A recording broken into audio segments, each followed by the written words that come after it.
Hai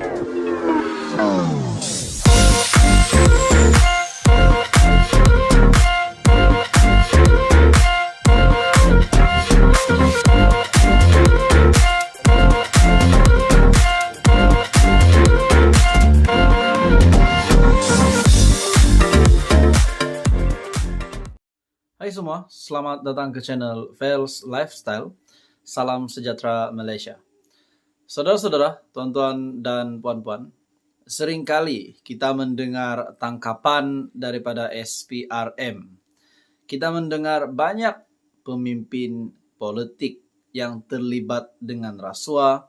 Ada beberapa individu-individu yang terpalit dengan rasuah, terlibat dengan tuntutan palsu, dan sudah pasti rasuah.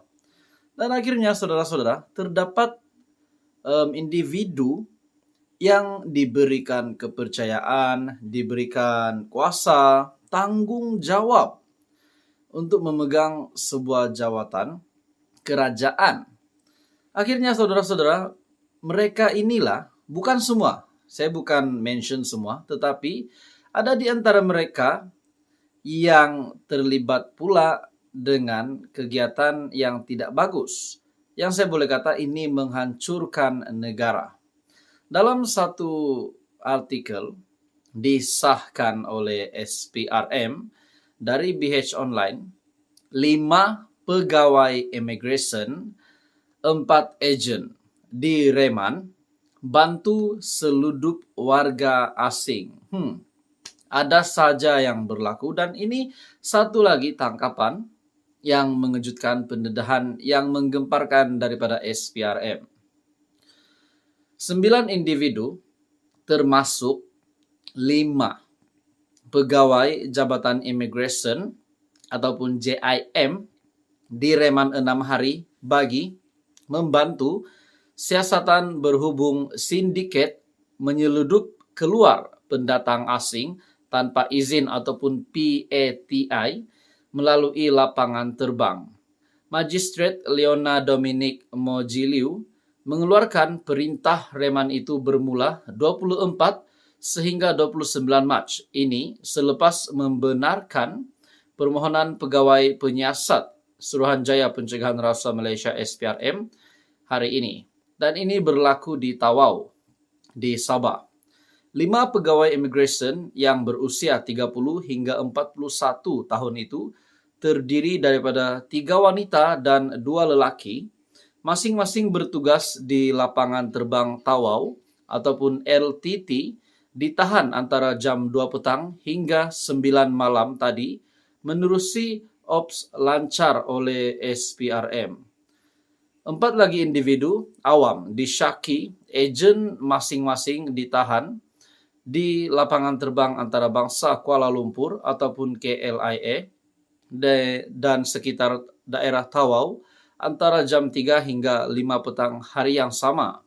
Semua mereka disyaki menerima wang suapan berjumlah RM100 hingga RM3,000 bagi setiap PATI daripada ejen sebagai dorongan untuk melepaskan pendatang asing tanpa izin itu yang menggunakan kad pengenalan individu lain daripada pemeriksaan di LTT.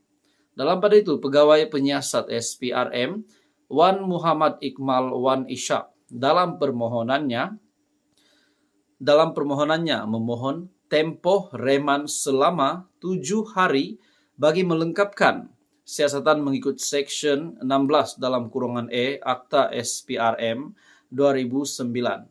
Katanya, berdasarkan siasatan dan risikan yang dijalankan, kegiatan sindiket terbabit bermula sejak tahun 2021 membabitkan penyeludupan keluar pendatang asing tanpa izin dari Sabah ke Semenanjung melalui lapangan terbang.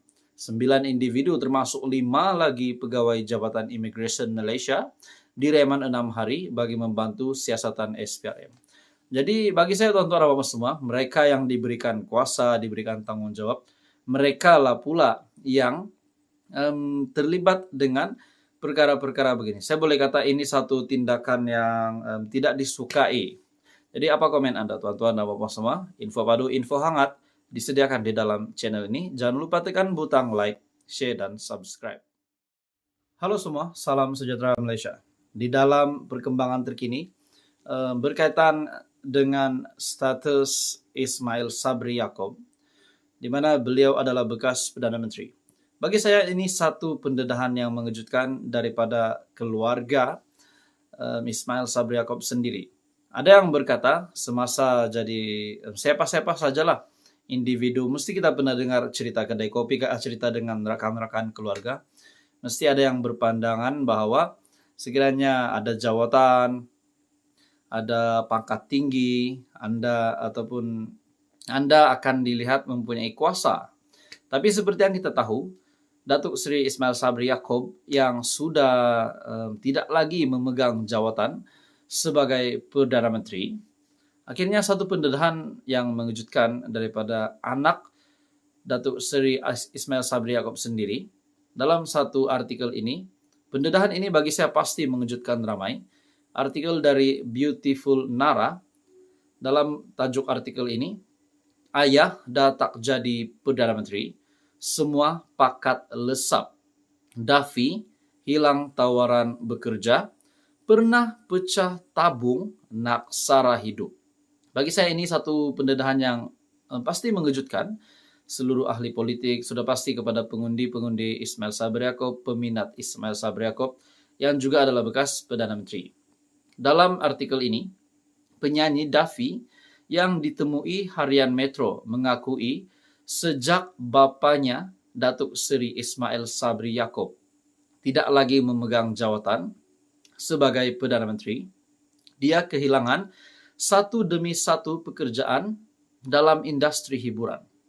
Adakah ini bermakna sebelum ini Daffy sebagai artis, sebagai penyanyi yang mempunyai satu bakat dan ditawarkan banyak pekerjaan semasa Datuk Seri Ismail Sabri Yaakob, yaitu ayahnya menjadi Perdana Menteri. Dan setelah Ismail Sabri Yaakob pula yang telah membubarkan parlimen, dan akhirnya beliau tidak berjaya untuk sekali lagi menjadi Perdana Menteri. Akhirnya ini pendedahan yang mengejutkan daripada Daffy bahwa beliau kehilangan satu demi satu pekerjaan dalam industri hiburan. Mungkin ada yang berpendapat, adakah mereka bankrupt? Jadi kita mendengar pendedahan ini daripada Daffy. Tapi sebelum itu mohon kiranya Anda bantu channel ini dengan menekan butang like, Anda dipersilakan share dan juga tekan butang subscribe. Dalam artikel ini, namun begitu dia tidak mahu mempersoalkan mengenai perkara itu kerana menganggap ia adalah ujian dan rezeki tidak berpihak kepadanya. Tawaran bekerja bukan tiada langsung. Memang ada, tapi ada juga yang dah dipersetujui tapi dibatalkan begitu saja. Tiba-tiba mereka beritahu tak jadi, sedangkan sebelum itu beria-ia bagi tawaran. Kata Daffy lagi, dia sudah bersedia dengan pelbagai kemungkinan dan beranggapan bahwa orang di luar sana tidak faham bahwa dia tidak ada kena-mengena dengan karier politik bapanya itu. Bila dah tiada apa-apa, semuanya lesap macam itu saja. Masa ayah dilantik menjadi Perdana Menteri, saya balas mesej dari jam 5 petang sampai jam 9 pagi esok. Mereka yang dah lama hilang pun tiba-tiba bertanya kabar. Tambahnya lagi, dia tidak pernah bercakap soal politik ketika bapanya memegang tampuk pemerintahan dan tak pernah mendapat apa-apa keistimewaan pun. Mereka tak tahu situasi sebenarnya. Malah waktu-waktu tiada tawaran bekerja, saya pernah pecahkan tabung berisi duit shilling, bawa ke bank untuk ditukar, buat belanja sampai hujung bulan, ujarnya. Jadi ini satu pendedahan yang mengejutkan bagi saya. Apa komen Anda dengan pendedahan anak daripada Ismail Sabri Yaakob yang juga bekas Perdana Menteri? Teruskan bersama di dalam channel ini. Info padu, info hangat disediakan di dalam channel ini. Jangan lupa tekan butang like, share, dan subscribe.